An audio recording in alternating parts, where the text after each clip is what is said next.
David Hencke joined the Guardian newspaper in 1976, working as an investigative journalist.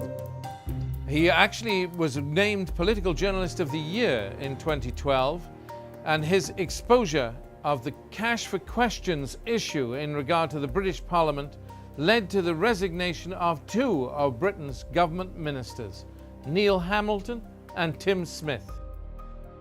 Subsequently, he also brought about the downfall and resignation of the famous British minister Peter Mandelson over a different integrity issue. As an investigative journalist, he went on to help establish the Exaro News website, which is a key platform for such work. And he remains the Westminster correspondent of the left-wing newspaper Tribune.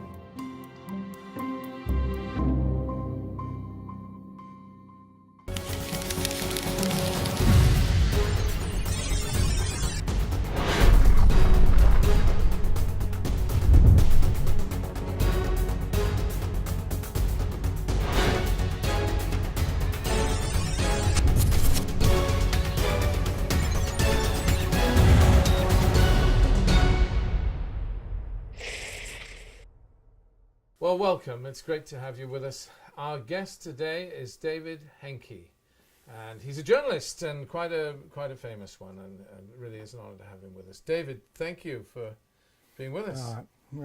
It's a pleasure to come. Well, bless you. We have our three subjects. They're one is the news website Exaro, and the whole question of investigative journalism, and so we'll look at that. Then we're talking about the Middle East peace process, which is dear to all our hearts. And then finally, we're going to talk about the British Parliament, or at least the British Labour Party, and I guess the relationship between pragmatism and idealism in politics today. So those are.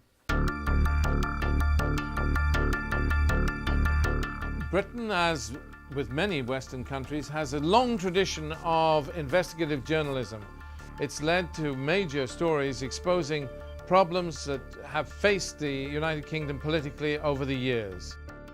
However, recent constraints on funding have meant that there are fewer and fewer full-time investigative journalists working on major stories.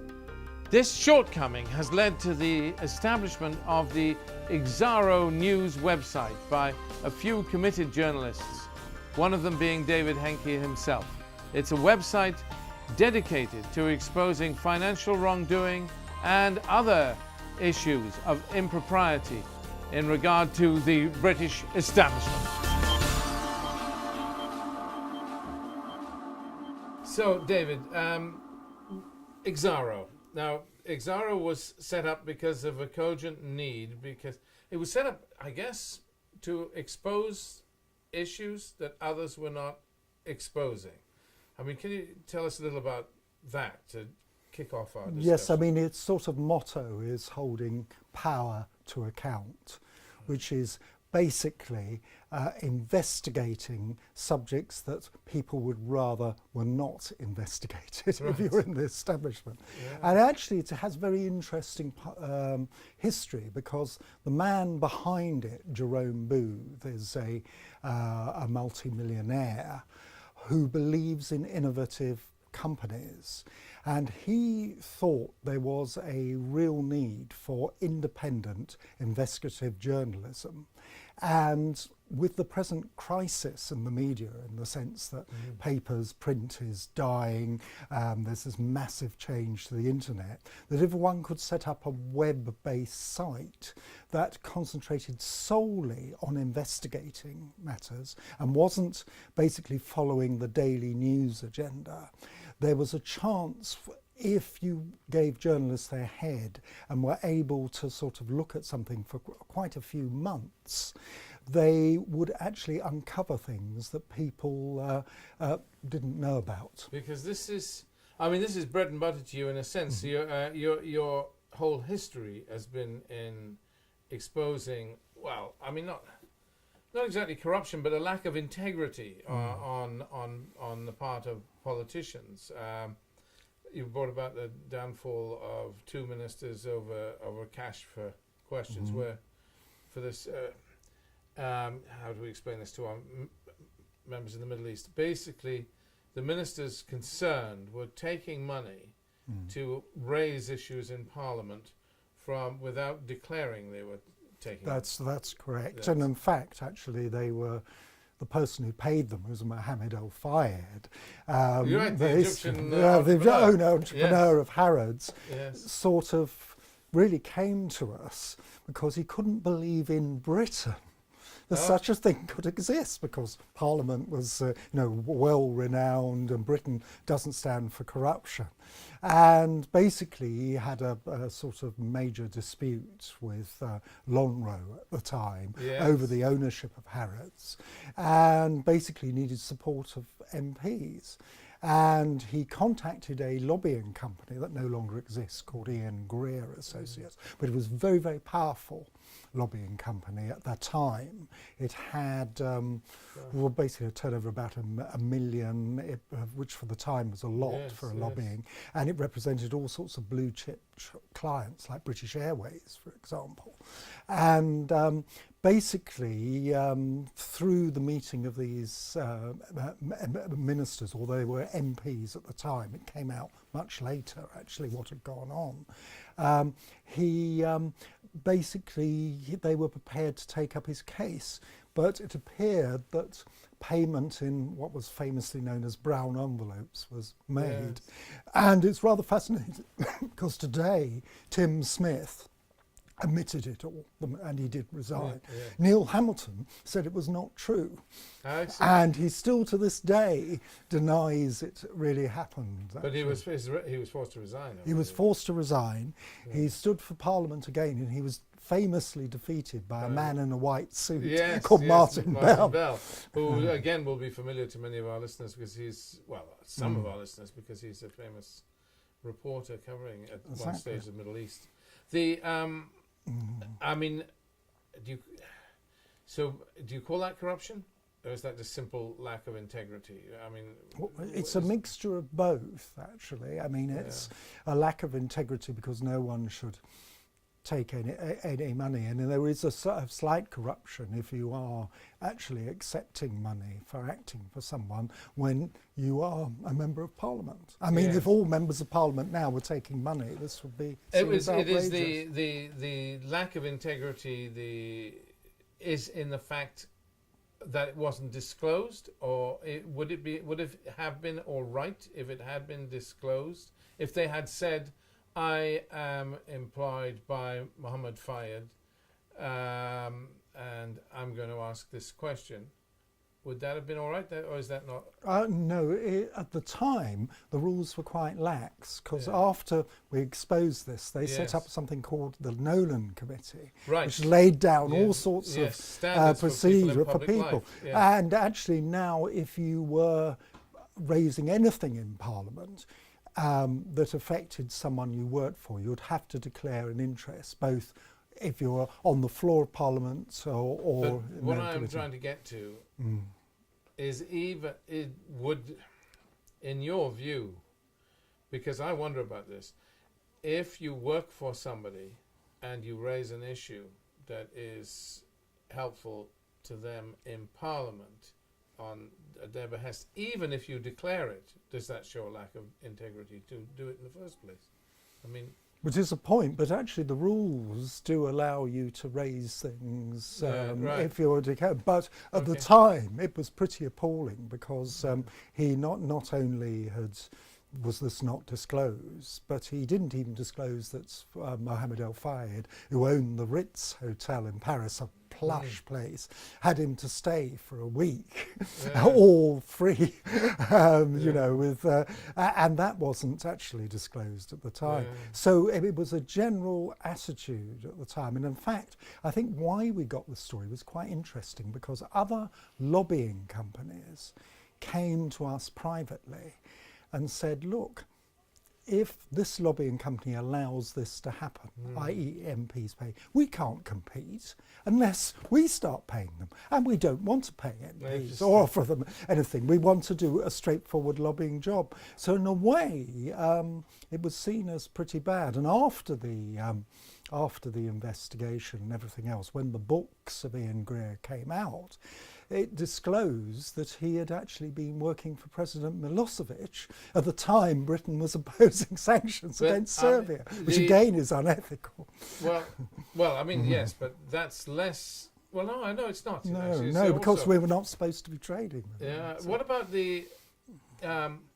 You also brought about the downfall of Peter Mandelson, a minister that I know personally. I think he's quite charming in a roguish sort of way. I quite like him, but that was over a different integrity issue. It was about keeping his keeping quiet about the purchase of a house or something. Well, it was a bit more than that. Well, basically, Peter Mandelson wanted to go up in the world, and in fact, he's gone up a long way and owns an extremely expensive house in Regent's Park at the moment.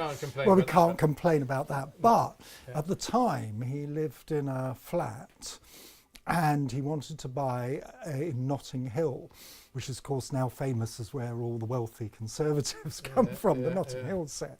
And basically, he didn't have the money, and he didn't have the salary to be able to get the mortgage on this house. So what he did was arranged a private loan, a low interest loan, from a Treasury minister, actually, at the time. And basically, he never declared this to anybody at all. But this is less dubious, surely, because I mean, okay, it's his, but it was his private affairs. Well, not entirely. There was a further problem in the fact that in the fall of the Maxwell Group, the famous group, there was an investigation that his department, Trade and Industry, was involved in, which could have affected the man who had lent him the money, which caused some concern, actually, as well. But again, it was the lack of declaring. It's lack of declaring, lack of integrity, trying to really live a lifestyle he couldn't. And actually, he made one terrible mistake, which is why it came out. I mean, I can't disclose the source, but he had a housewarming party for this place, and he never invited the chap who lent him all the money, who was absolutely furious. But I mean, it is, again, just to be clear, it is essentially the problem over integrity is his failure to disclose. I mean, if he had disclosed the fact that he was borrowing this money, well, he was borrowing it from a minister. That's dodgy, I suppose, in a way. Yes, in a way, another member of the government. It implies that there's an obligation, a quid pro quo. But I mean, these fine points of integrity, some of our viewers in the Middle East may think of them as fine points, but it is clear that we have, I mean, every country in the world seems to have some degree of problem with corruption or integrity, because some of these issues are more integrity issues than real corruption issues. It's not necessarily bribes, are they? I mean, I can give you sort of another quite interesting example I did on Xaro. I had a tip-off that the head of the student loans company had come to a private arrangement via a management company that basically he could avoid paying full tax as a salaried employee in Whitehall. And what he had done was he had, through the management company in the city that had recruited him, used them as a middleman so that he was then paid directly on a small company he had set up himself. And of course the taxation rates between PAYE, if you were employed, he would have been paying 45% for the money he was paid, would be much less if you're running a small company and the money goes in that way. And that was hidden even from the Chief Secretary of the Treasury, Danny Alexander, because he thought he'd cut his salary and didn't know he had this tax arrangement. It's because someone tipped us off, we were able to put a freedom of information request in to the student loans company and to the business department, who revealed the whole arrangement in a series of emails. And in the end, what happened was that he basically, the minister intervened and said, sorry, we can't have basically the head of the students' loan company describing himself as a small company when he's employed as an executive. And furthermore, we better investigate the rest of Whitehall. And what did they discover? There were 2,500 civil servants with similar arrangements that we didn't know about at the time. That again, we have this thing in Britain, and I'm sure most countries of the world. Tax evasion is a crime. Tax avoidance is the national sport. Everybody tries. I mean, technically, he was committing no crime. That's correct. It was more that, again, it was undeclared, it was yes, hidden. It was basically hidden, and most sophisticated arguments were put up for trying to make out it was cheaper for the government, but it really wasn't, and it was, and basically it does not look good if a very, very senior civil servant, as he was, has a sort of tax avoidance scheme. Because, I mean, the government is supposed to be getting taxes legitimately, and people are supposed to pay for them if they work for the government. Under the Freedom of Information Act, you can gain access to anything, really? Not anything, but there are all sorts of restrictions on security and if there are investigations going on. But normally about the spending of public money, basically they have to give you the information. So if you ask for the details really about how someone was paid by the state, it's public money, that can be, you can actually get this information. And that's how this arose. Well, that's a major plus, and and it is a plus that you were able to bring about the downfall of British government ministers. I mean, in many nations of the world, the same problems might go on, but you couldn't have as a journalist, you couldn't bring about a minister's downfall. So that says something about the system. But nonetheless, you set up Exaro because investigative journalism wasn't quite, well, why? Well, there are two reasons, really. One is that actually the conventional mainstream media is suffering series of cuts. That means their eye, for most of the time, is on the daily reporting of what's going on. They do not have the resources anymore, or the time, to really do major investigations that take months because they are expensive. And also, if you think about it, we've talked about the successes I've had, but you can spend time investigating something and it might not stand up in the end, and then you can't publish it. So it's much riskier than, say, reporting what's gone on in the cabinet today, or government announcements and rows about this, that and the other. So that is a major reason for having it. And the other side is that you basically, with the new way everything is financed, people are looking at new ways to get based on public, and that means using the web. And also, I think things that will be looked at, I know in Exaro, are things like crowdfunding, getting the public to back journalists so they can be totally independent and not, receiving money. Do you think that's going to work? I don't know. Actually. I wonder about that. I mean, I hear everybody says all these charities should.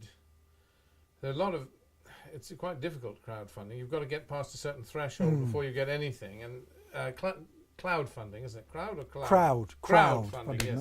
Good heavens, yes. I get confused by these words because we talk about the cloud with the internet. Crowd funding. Do our listeners understand that? That's a process by which you can put an idea out there and say, we want money for this idea. And then if sufficient people subscribe, you get a sufficient number of backers, then they're all called upon to man up and pay the money they've promised, and otherwise the whole idea falls flat and you go on to the next idea. That's true, and I mean it may not be the sole idea, but funny enough, I was interviewed by a Korean TV station that was entirely funded from crowdfunding. It had 30 5,000 plus people, and they managed to run a TV station. This is in Korea, and I gather Korea is quite an establishment place, and Yes, you know, yes. and basically there was a yearning from the public for something that was independent and not controlled. And fascinatingly, although we'll come on to this later, the thing they wanted to talk to me about was Jeremy Corbyn, because they were fascinated with him as an anti-establishment figure in Korea, coming forward, and also the fact that it was within the British political system. It wasn't a sort of outside party that was created and suddenly won seats. It was actually from a well-established political party, I mean, a century plus old party. So very interesting. So, basically, this need for investigative journalism, because the newspapers, I mean, we used to have things like the Sunday Times Insight Team and so on. The newspapers haven't got deep enough pockets any longer to be able to fund that kind of long-term investigative journalism. That's one reason. Is there another reason in so much as you are so anti-establishment that you might have been constrained if you were working? Is that that is a factor, actually, because and that's why it's rather good at the moment that the person who funds us, Jerome Booth, is completely hands-off.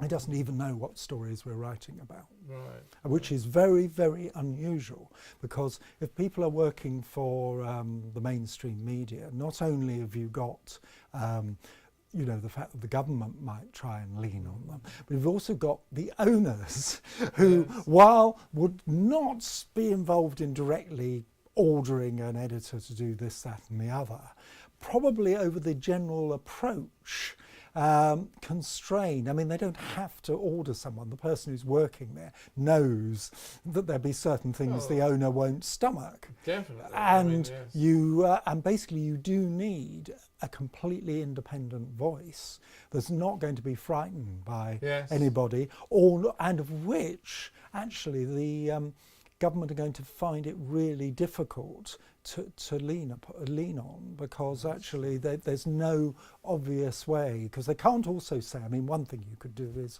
not be very helpful to reporters doing day-to-day work. Say if your paper really annoyed them. I'm not saying they do this, but there would be a temptation by spin doctors to say, oh, well, we'll leave them out of a story and they'll look really bad because all the others will have it. Well, if you're just a plain investigative, there's no way you can do this, because we're not running the day-to-day news at all. Right. So you've got a niche you can develop. And you have exposed, I mean, in Exaro, you exposed many things, and some things quite horrifying, because you've investigated the whole question of child abuse, and this kind of some very sensitive issues, as well as the more obvious.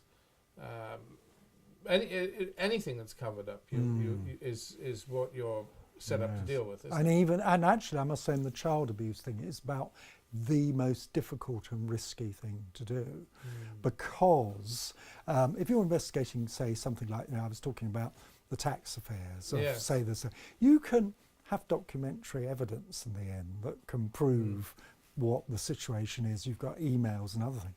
Child sexual abuse is obviously done sort of secretly.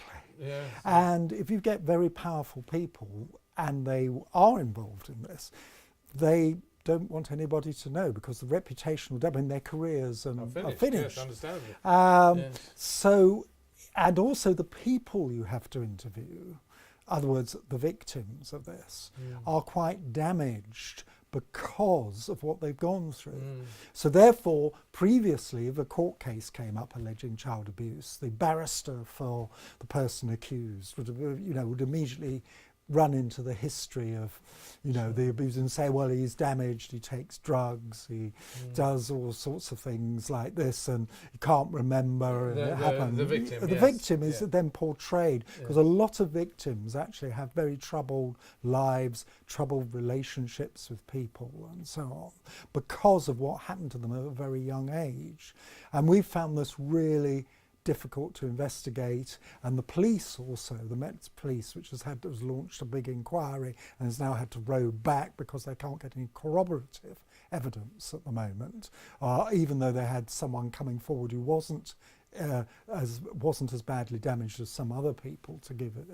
So, and also there is then an immediate thing that these people who might be involved, their families have great connections with, So mainstream sad. media, and they can, pull strings behind the scenes. So it's a really difficult, and also one's got to make sure one gets it right, and that is very difficult because again, you're not going to get documentary evidence. So we found, I would say, of all the investigations that Exaro's done, this has been the most difficult to do, and we can't be absolutely perfect and get every single fact all 100% right, but we can actually raise an issue. And in fact, because I was actually involved with MPs of all parties, that's basically pressed for a proper inquiry, which has now been set up under Lady Justice Goddard. And what was fascinating, because of the role of the establishment and accusations around, the only way they could do this investigation in the end was to get a New Zealand judge, because they had very little connection with the UK, to actually, so that they could be seen to be impartial. Absolutely. Oh, well done. We're going to have to move, but only from constraints of time, we're going to have to move to our second subjects. But before we do, let me just say, for the benefit of our viewers, if you want to get a pen and paper, the Exaro website address will be on the screen at the end of the program. It's up there, and it's interesting. I've looked at it, very interesting. And for those of you that are English language, fluent in the English language, you'll find it fascinating, I think. So we will put the Exaro address on, which is, can you... Oh gosh, we'll put it on at the end of the tape program, and we'll get it right. Yes, I think it's www.exaro. Is it .net actually? I've got to. You're put on the spot. I've been put on the spot because I don't think of it particularly. No, I just go straight. It will be up there at the end of the Apologies. program. Okay, thank you. We move to our second subject. The Middle East peace process has been stagnant or semi-stagnant for decades. It lurches from step forward, one step forward, two steps back. It seems to go nowhere. We have had brave initiatives, including that from Bill Clinton, the US president of those days, and the Clinton parameters indeed nearly succeeded where others had failed. We're now at a point where many despair, and where Palestine and Israel are disintegrating into a quagmire, with settlement building countered by petty violence that is seemingly going nowhere. What hope then for the future of the Middle East? We will see a new US president. Can this or will this bring about any change in the situation with regard to Israel and Palestine, and indeed with regard to peace in the Middle East as a whole?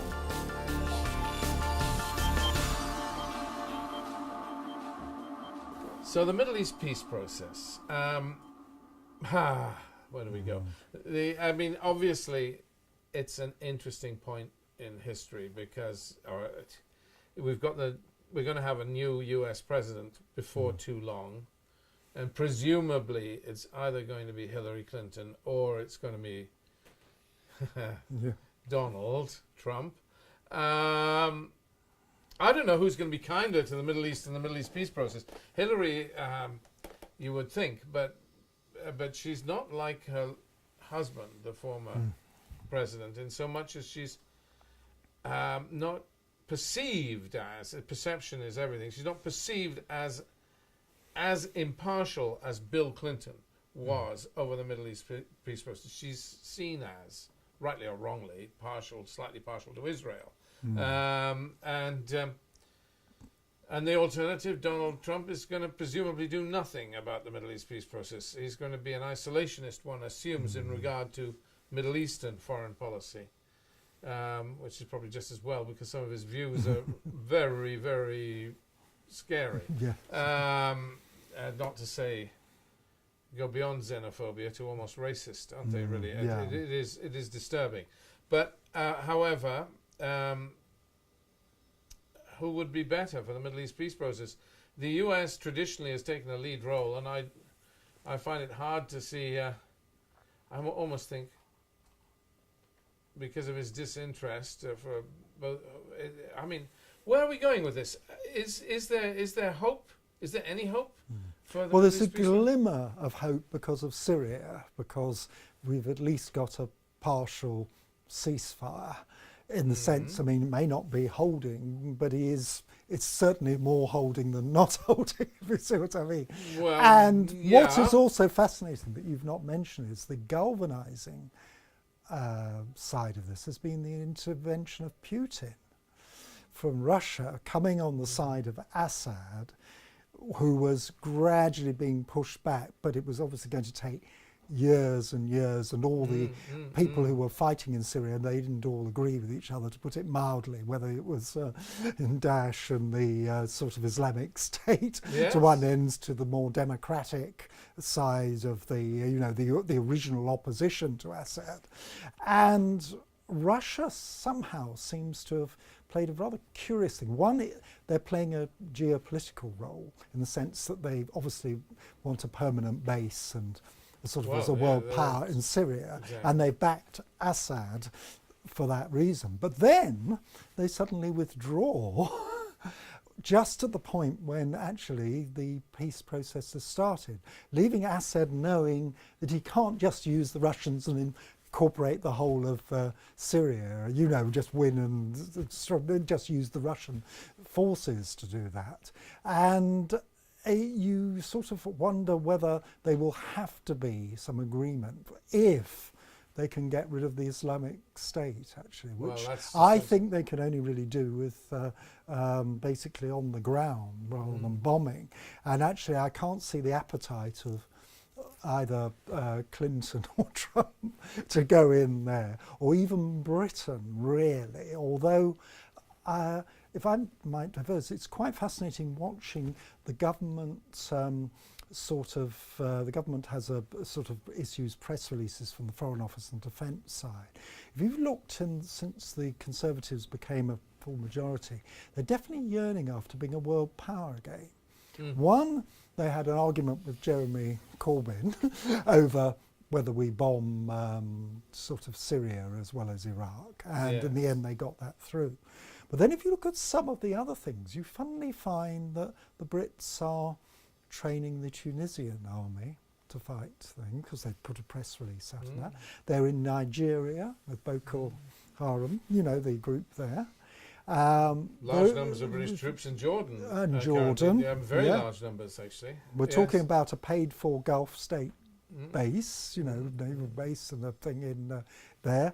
And also in one or two other areas that really surprised me, like we've done some arrangement with Japan, which actually will involve us getting dangerously near an argument with China because there's a lot of disputes about that. And I was quite surprised to see.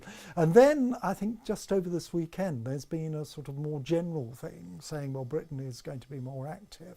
And you almost feel that this government is imposing austerity on everyone living here, but yearns after the days of Palmerston and other people where you sent a gunboat and intervened in these countries. And I hope, with the Middle East thing, I hope we don't think Cameron thinks he can roll like he did in Libya and look at the mess that's been left in Libya, suddenly thinking he can go in and sort of start sort of, you know, oh, well, Britain can join in, you know, sort of this. But there certainly seems to be an appetite for this, which I find a bit disturbing because I don't think Britain is the sort of world power it was in the 19th century with this huge empire and everything. And, you know, we could get involved in various conflicts. Yes, we're not the world power we were, but we're still, what is the word? Great conspirers. The point is that we are great meddlers to this day. I mean, we don't have the military clout we once did. And also, actually, one other very interesting player, because myself and I'm a co-author of a book on Tony Blair after he left office, right? Not now, called Blair Inc. And it's basically how he made all his money. But the fascinating thing about the Middle East envoy role was that Blair saw solving the problem in Palestine, sort of empowering the wealthier Palestinians to set up things. And one of the things we discovered, we used the American Freedom of Information Act, or someone did for our behalf, to discover a letter he wrote as envoy to Hillary Clinton. And basically this showed that it basically laid the foundations for a mobile phone company to get a near monopoly in Palestine, and also to try and build a new town, which was aimed at the people he was trying to target in Britain, the rising middle classes. And he thought there could be some sort of economic solution. But we were rather fascinated because the Blair financial connections in this, but I better be careful exactly what I say. I should say, we're rather interested, yes. shall we say. But, hugely controversial politician, and some would argue a very great man, but one with, you only have to read his own biography to see the level of painful angst he went through over that Iraq war. He sort of tries to, it's fascinating. I did read all of the Blair passages on the Iraq war, and it's almost agonizing to hear his desire to justify what he did, and the convoluted way in which he goes around it. I mean, you would think he'd say, okay, I needed to do it, I did it. But no, there's all this very painful argument. A man must be very conflicted about things. I feel sorry for him, really, in a way. What about, but back to the, we've talked about Syria, and you were saying it's encouraging in relation to the Arab-Israel conflict? I don't know about that, because it's so complex, isn't it? Because you've got the Saudi-Iran thing, the two in the background, yes. The background on that. Then you've got Israel, which doesn't want Hezbollah anywhere near there at all. And basically Britain seems to have been quiet, but not entirely quiet. It's not been reported. We have objected to them a further extension of a settlement recently. There was a press release. I haven't seen it reported anywhere, but we actually have said to the Israelis, stop doing this. But it looks to me as though really no one's really can have much influence at the moment on either side, and I see now that Israel is planning a law that children can be imprisoned if they go around serving people and so on under the age of 14 and all that. Well, I mean. But I mean, you can see it's a very desperate situation. It is terrible. And I can't see how easily. And I could see Israel might intervene if it thought its own interests were. And they're obviously particularly concerned about Iran having an influence in Syria. So, I mean, you just look at it and you think, well, this just is a complete tinderbox. It's sort of almost the great powers by proxy are, Russia, Britain to a small extent. And America's tried to, Barack Obama, I think, has tried to be balanced about it, but they're around. And then there's we've got Turkey next door, and all the problems that Syria has created for the whole of the European Union with the migration issue. Yes. And all this is connected to this conflict, really, across the whole Middle East, because if Syria wasn't in such a mess, the people wouldn't be leaving it on the scale they are. Lebanon is completely overloaded, as far as I can see, with the refugees. Yes. Jordan has got problems, and all this destabilises everything, actually. It just makes things, and now it's spreading right across to with ISIS's bombings in Brussels and Paris. Well, I would hope that we're going to see the beginning of the end of this instability and a new era in which things settle down. I mean, the big question marks are Libya and Syria, aren't they? I mean, there is and actually, it's not just that, because there's Yemen as well. I mean, well, that's another proxy war, isn't it? It is, very much so. But, I mean, there is this sense that people are turning their attention, I mean, the big players in the region are turning their attention to Yemen, turning their backs on Syria and saying, let Syria burn. or is that unfair? You imply that there's more stability in Syria. There is, but not hugely more. Oh, and no, it's no. still a terribly bloody situation. I mean, if you look at it, you look at the film reports of these cities, they all look like Dresden did Yes. and also the Russians have obviously been indiscriminately bombing, from what one can gather, if it's accurate, and that is appalling because hospitals and other things have been hit. But it's happened all the way through, hasn't it? Yeah, I mean, and you look at Assad's bombing technique. Well, yes, and indeed, dare I say it, ours. I mean, we bombed to liberate Kobani, for example. Us and our allies, the many allies involved, bombed Kobani to liberate it, the Kurdish city up in the north, I know, to liberate it from ISIS. And in order to free it, we destroyed 70% of the city.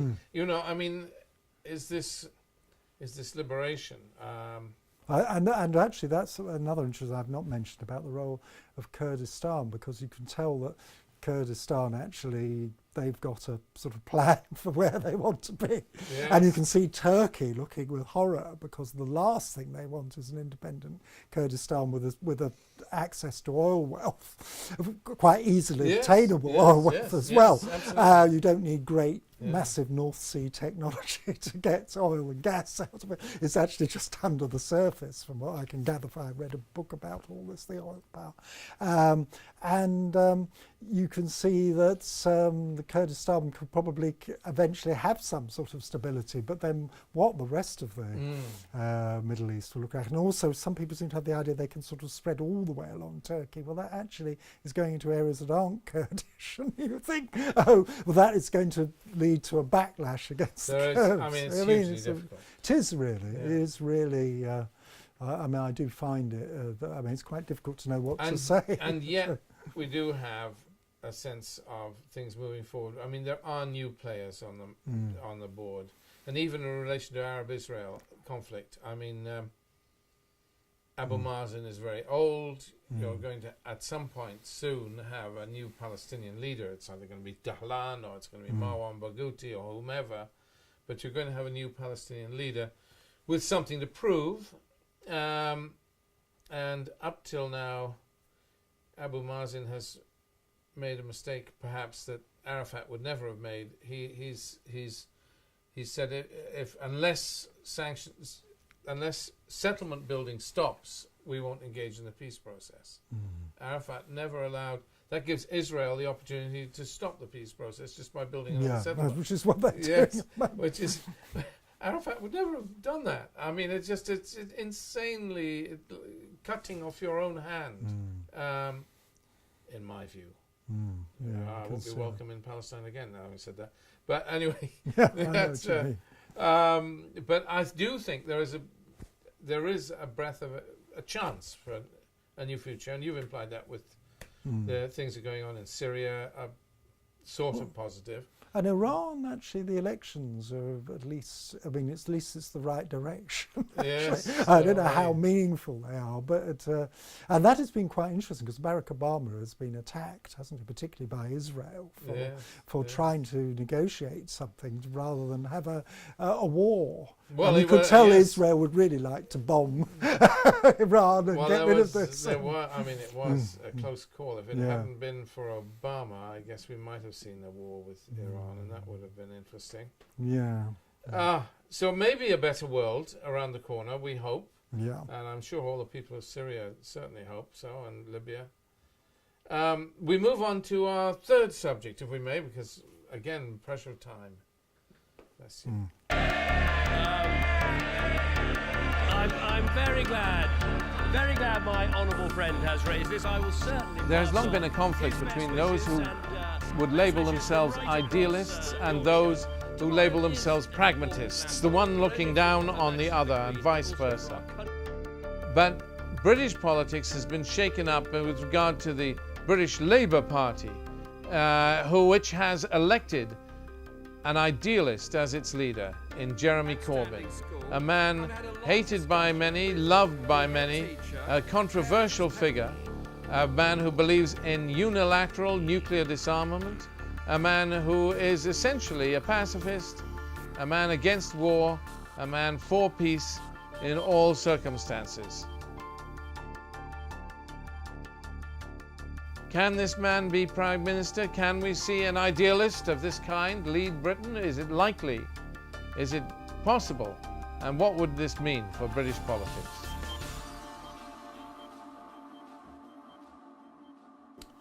So, our third subject, the British Labour Party, and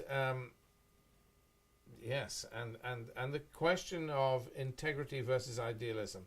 I mean, we think of, it's interesting because Labour has a leader who we would describe as an idealist. But what is an idealist? Margaret Thatcher was an idealist. She may not have been everybody's cup of tea, but Margaret Thatcher was an idealist, you could say. You might even say, would you say that Adolf Hitler, in his way, was an idealist? I mean, what an idealist is somebody, it doesn't necessarily mean you're good.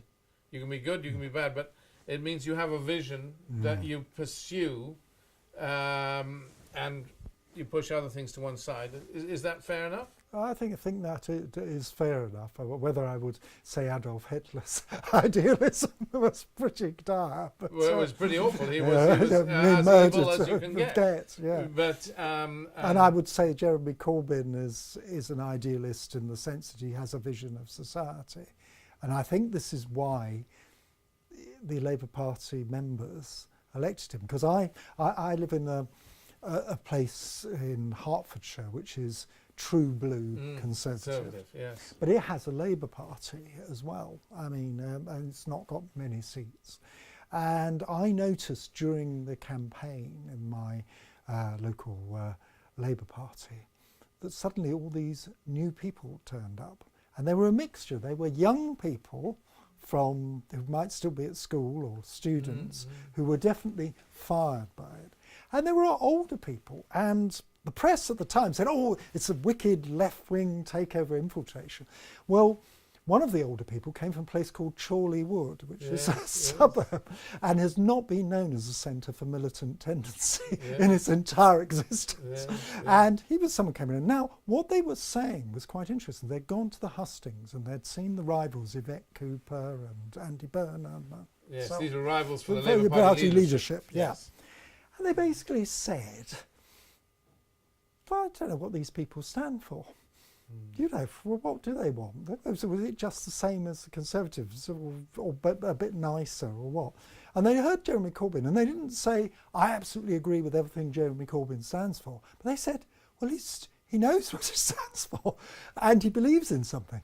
And that's why he got that overwhelming vote, because people actually went and participated. Now, what happened then was quite interesting, because the Parliamentary Labour Party, which after all has allowed him just to stand almost as a sod, suddenly had this extraordinary thing that he was the leader. And of course a lot of them just couldn't take it in any way, shape or form, because they were used to being running thing. And suddenly I had this chap who believed in nuclear disarmament, who believed in the welfare state, really believed in it, believed in actually campaigning for ordinary people to have houses. And I mean, and okay, some of them would say, yes, we do this, but they'd compromised a lot. And also believed in a thing that, you know, people are shocked in Britain today, trade unions, for God's sake.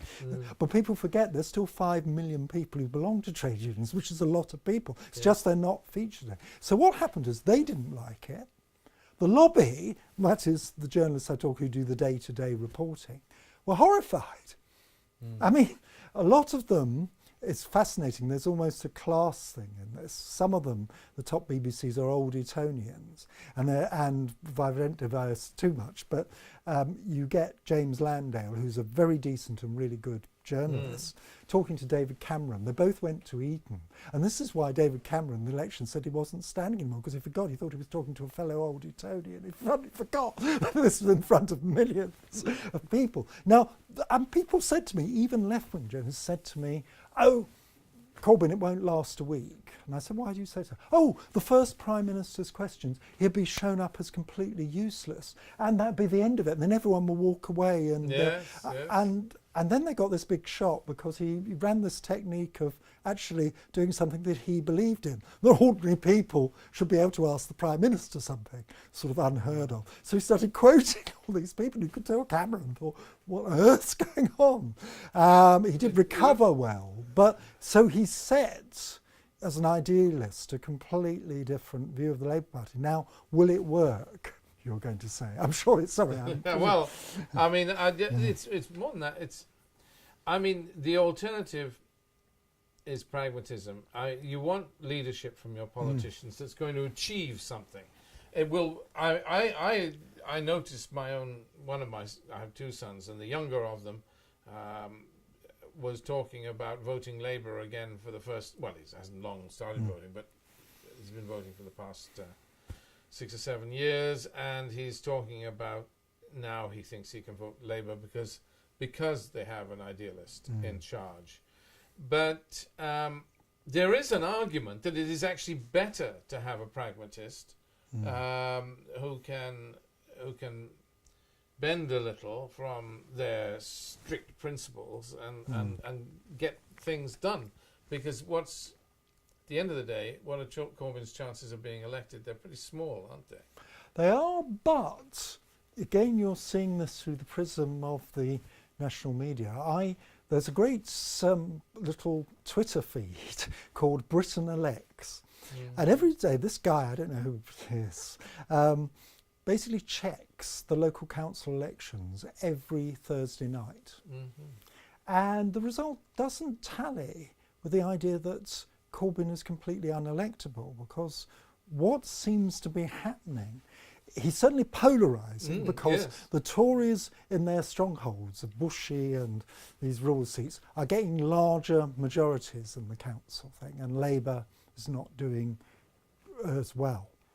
But in other areas, Labour is actually putting on votes. In Blackpool, there was a by-election. It's a seaside town, England, that has actually got, I think it's got a Labour and a Tory MP. And in the Labour seat, there was a basically increase in the share of the Labour vote of about 10-12% in this by-election. And when you went on the website, you suddenly found that the Blackpool Young Labour Party have got their own site with a picture of Corbyn on it.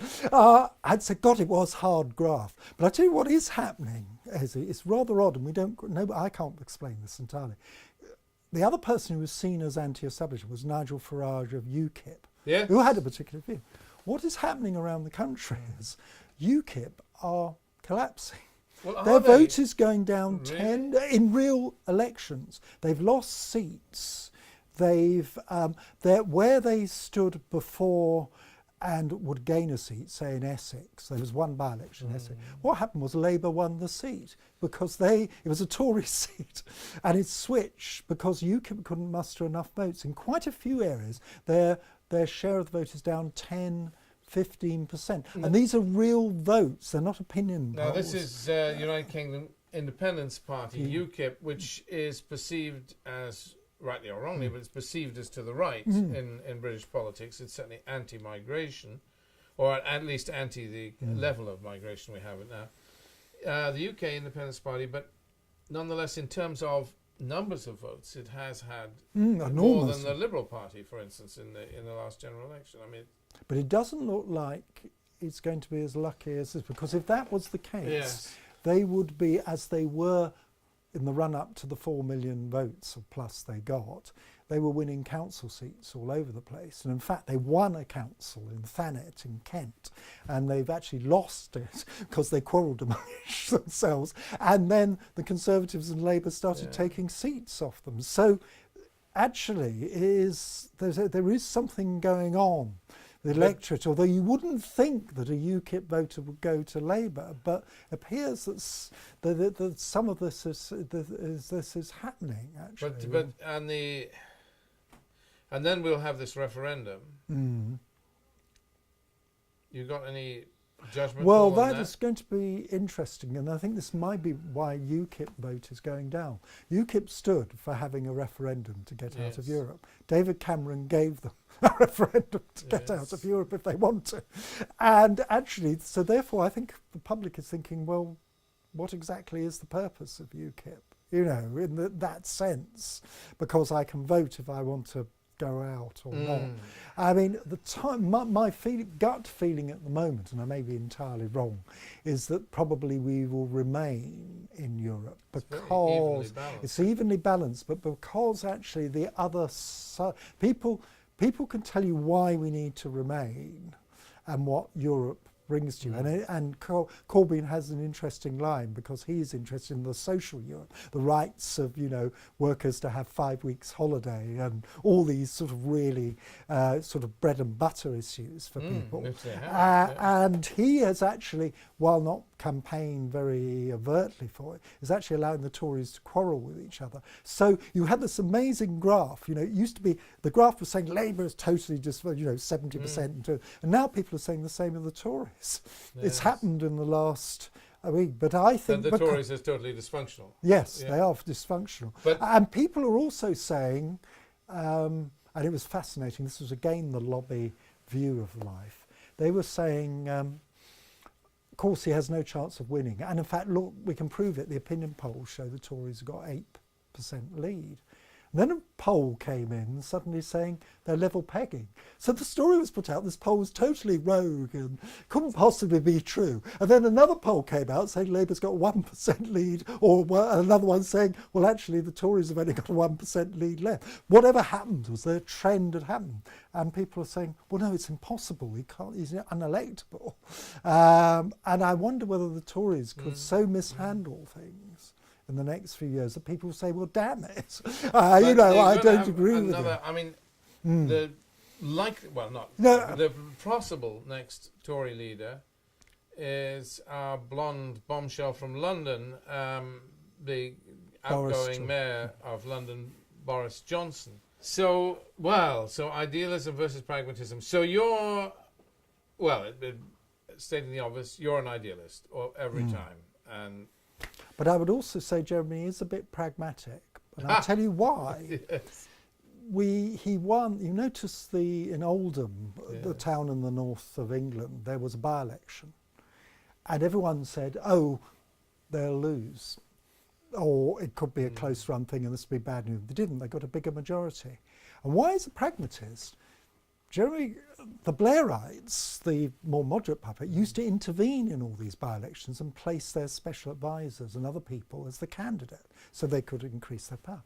Jeremy Corbyn has actually left the local association to do it. Right. The Oldham MP is actually not a Corbyn supporter in that particular way. But he was a very popular council leader. Yeah.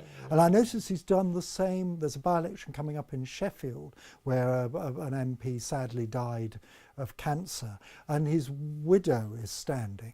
But that again was left to the local party. That is very pragmatic and actually taking the view, because again the person probably won't be a passionate, you know, Corbyn supporter. He has not so far tried to intervene and place his people around to get, you know, so they all agree with he seems to be saying, I believe in the devolution of the Labour Party. The local members should decide. The local members decide they've got a popular figure who isn't in the total mould of Jeremy Corbyn. So be it, he seems to be saying. So it's going to be fascinating. Well, let's hope for more idealism in politics. Thank you so much, David, for being our guest on, and it's been really great to have you with us. Many, many thanks. And well, thank you. A better future. Well, thank you for inviting me. Bless you.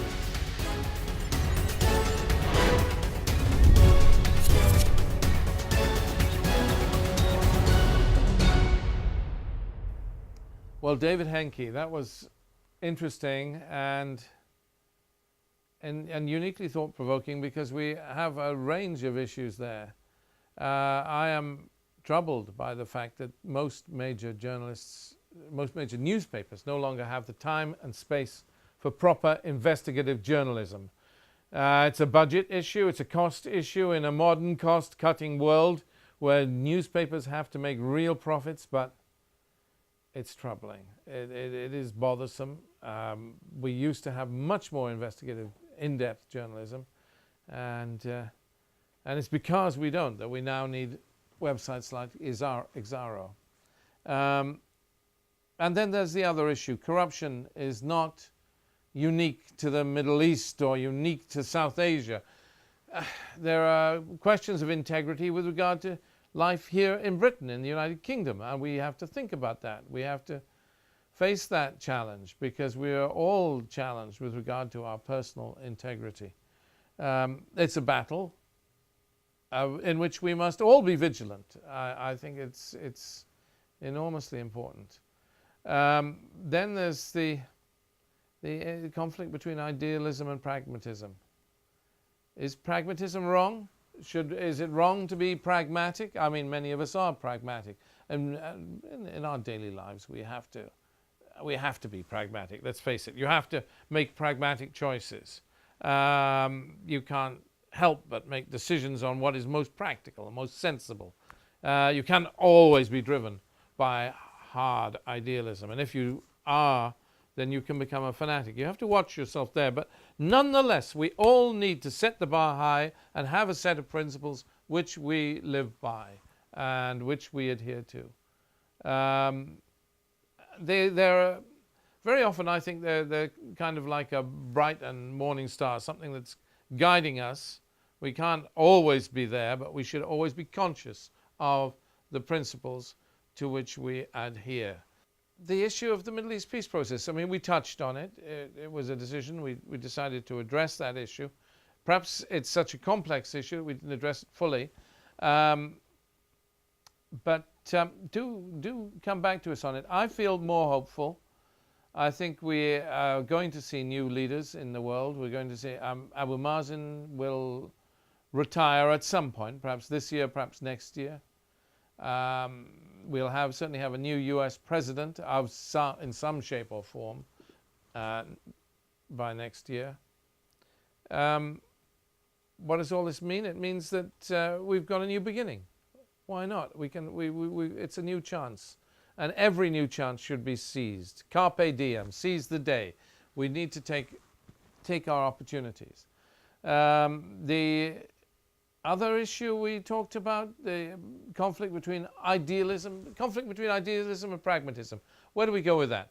I mean, are you a pragmatist? Are you an idealist? The email address is on the screen. I tell you, I think most of us are pragmatists when it comes to the day-to-day issues, you know, the next meal and so forth. But we all need some sort of ideal, some sort of principle to which we adhere, some sort of higher, some concept, some bright morning star, something that is writ large in our lives that we can admire and that we can set a bar and say, this is where we stand. This is what we will live or die for. Without that, what are we? Our lives are not as meaningful. That's my belief. So where are you coming from on this? I think idealists matter. I think idealists shape history. But let me have your opinion. I would value it. We'd all value it here at ANN Television. Do email us. Do let us know what you think. And thank you for being with us today. We really appreciate you taking the time to join us for this program.